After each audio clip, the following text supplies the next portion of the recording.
ગુજરાતમાં પડેલા ભારે વરસાદના કારણે શક્તિપીઠ પાવાગઢ ડુંગર પર રેવા પથના પગથિયા પર ધસરાઈ આવેલ ડુંગરોના પથ્થરો અને માટીના કારણે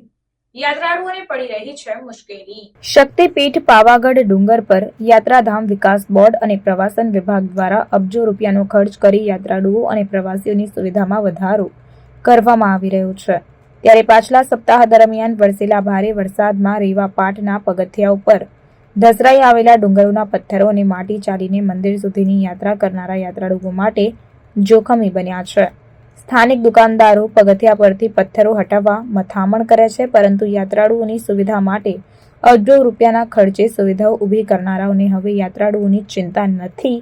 તેવું તેમની કામગીરી જોતા લાગી રહ્યું છે। યાત્રાધામ અને શક્તિપીઠ પાવાગઢના વિકાસ પાછળ યાત્રાધામ વિકાસ બોર્ડ અને પ્રવાસન નિગમ તેમજ મહાકાળી મંદિર ટ્રસ્ટ દ્વારા અનેક કામગીરીઓ કરવામાં આવી છે। પાછલા થોડાક વર્ષોમાં યાત્રાળુઓની સુવિધા માટે 2 ચરણમાં લગભગ 300 કરોડનો ખર્ચ યાત્રાળુઓની સુવિધા પાછળ કરાયો હતો અને હજુ ત્રીજા ચરણમાં અંદાજિત 180 કરોડ રૂપિયાનો ખર્ચ યાત્રાળુઓની સુવિધા પાછળ કરવાનું આયોજન છે અને તે માટે કેટલાક કામો પ્રગતિમાં છે।